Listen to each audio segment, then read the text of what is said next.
Assalamualaikum warahmatullahi wabarakatuh. Hamdan syukronillah amma ba'du. Para sahabat ikhwan dimanapun anda berada, semoga Allah senantiasa melimpahkan curahan rahmat dan magfirah untuk kita semua. Amin ya Allah ya rabbal alamin. Yang mana di kesempatan kali ini saya akan mencoba membahas yaitu terkait paranormal ataupun para dukun. Yang mana di zaman ini sering disebut-sebut adanya kelompok paranormal yang mana mereka umumnya mempunyai suatu kemampuan di luar hukum-hukum kebiasaan yang dalam bahasa Arab disebutkan yaitu khariqul lil adat. Istilah paranormal agaknya mulai populer sekitar 2 atau 3 dasawarsa yang lalu. Meskipun sebenarnya profesi paranormal itu sudah ada sejak lama, malah sejak zaman animisme ataupun dinamisme, yang mana di kalangan umat Islam pun ada dan banyak yang memiliki profesi ini, yang mampu melakukan sesuatu di luar normal kebiasaan. Hanya istilah katanya saja yang mungkin berbeda. Yang ingin kita permasalahkan di sini ialah bagaimana sikap kaum muslimin ataupun golongan kaum mukmin menghadapi paranormal dalam kaitannya dengan ajaran Islam. Hal ini tidak lain bertujuan hanyalah himbauan khusus kepada kaum muslimin agar jangan sampai tergelincir iman dan iktikad kita kepada Allah Subhanahu wa taala. Bahkan Rasulullah Shallallahu alaihi wasallam menegaskan dalam suatu hadis sahih menyatakan, "Man ataka hinan lam tuqbal sholatuhu arba'ina yauman wa man amana bihi faqad kafaro." Barang siapa yang datang kepada para dukun paranormal maka tidak diterima sholatnya selama 40 hari. Dan barang siapa yang percaya kepadanya berarti dia sudah kufur. Bahkan dijelaskan inna ruqya wa tamaima syirkun. Sesungguhnya segala macam baik itu jampe-jampe dan ramal-meramal itu adalah syirik.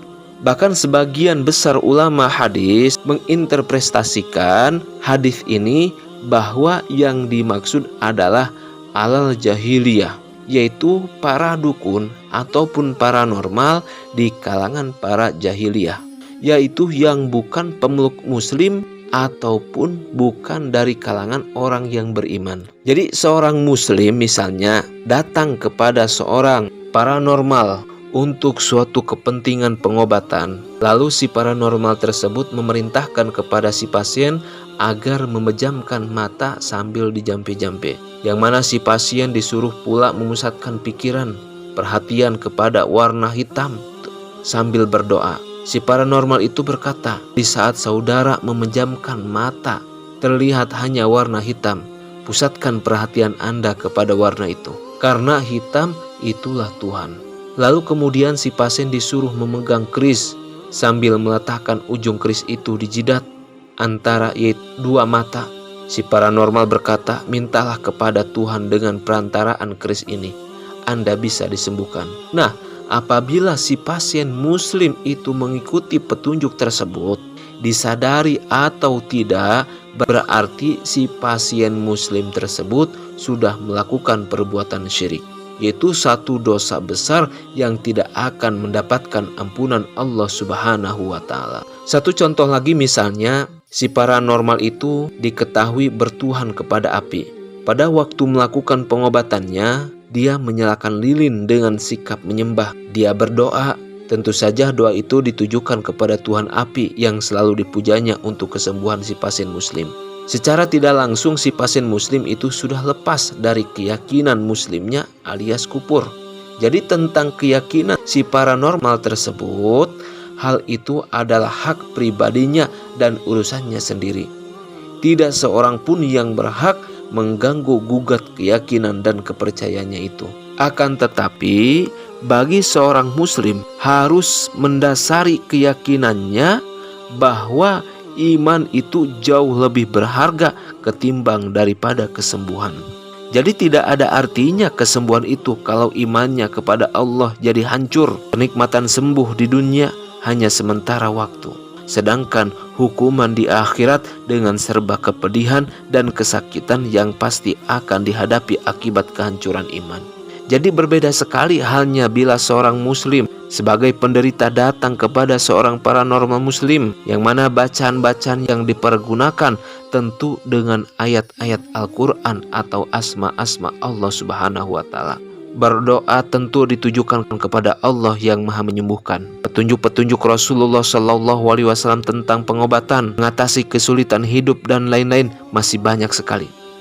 Sampai kepada bacaan untuk orang luka.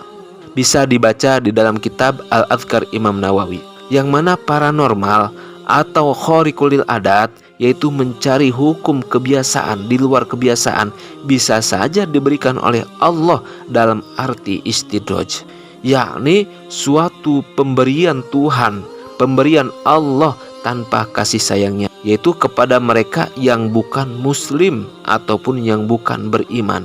Adapun khariqul adat yang terjadi terhadap para aulia Allah, para golongan arif billah, para ulama dan para muslim, yaitu para mukmin yang awam, maka pemberian yang luar biasa itu adalah merupakan suatu karomah, merupakan suatu kemuliaan atau maunah, yaitu suatu pertolongan, suatu karunia Allah dengan penuh kasih sayangnya. Jadi bagaimanapun juga yang kita tuju adalah mukasyafah rububiyah, sebagaimana yang sudah kita bahas, yaitu terbuka tirai ketuhanan.